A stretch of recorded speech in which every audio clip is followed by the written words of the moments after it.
En todo caso, si él mismo hubiera sido economista, o si un economista hubiese venido con él, habría concluido que lo que hoy llamamos América Latina se iba a desarrollar más exitosamente que América del Norte.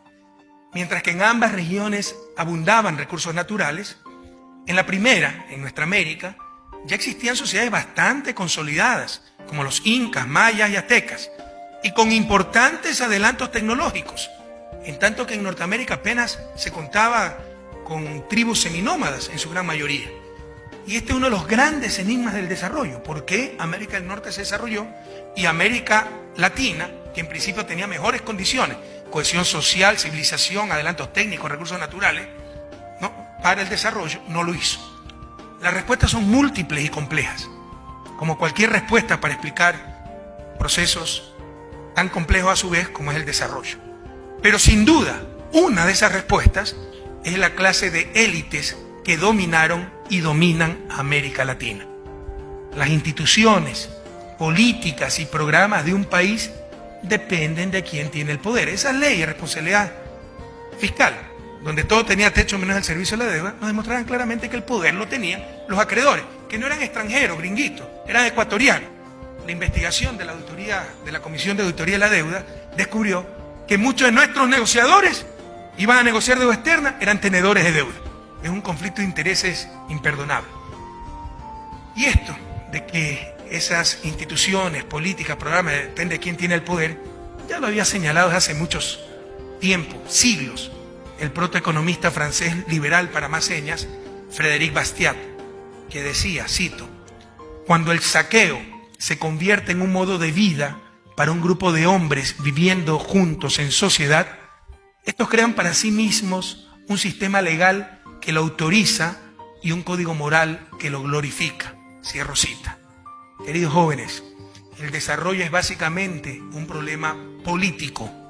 El problema fundamental es quién manda en una sociedad, las élites o las grandes mayorías, el capital, las transnacionales o los seres humanos, el mercado o la sociedad.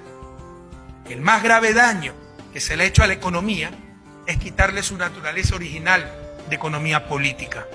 Nos ha hecho creer que todo es un asunto técnico y al hacer abstracción de las relaciones de poder dentro de una sociedad, nos han vuelto funcionales a los poderes dominantes. Parafraseando a ese gran economista John Kenneth Galbraith, que sabía más por viejo que por economista, ¿verdad? Seguía enseñando casi a los 90 años.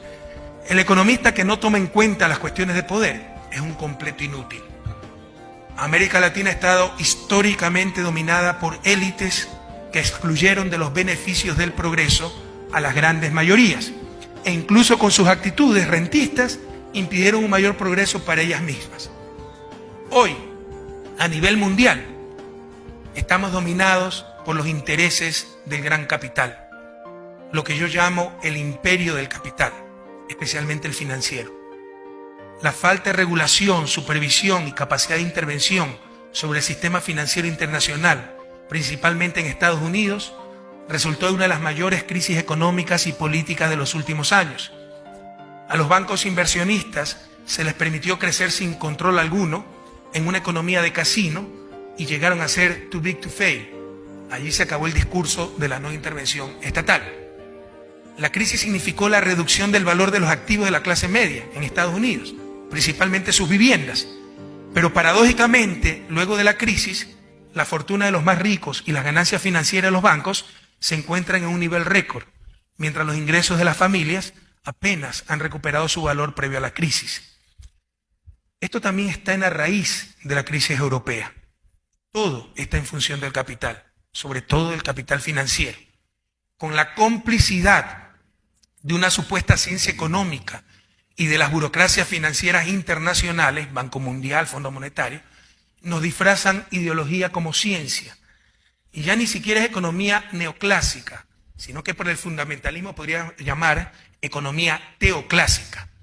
Se repiten las mismas recetas caducas de autoridad en contra del ser humano y a favor del capital. Los latinoamericanos somos expertos en crisis. Ecuador es experto en crisis, porque la hemos sufrido todas. Y se cometen los mismos errores, porque el problema no es técnico, sino político.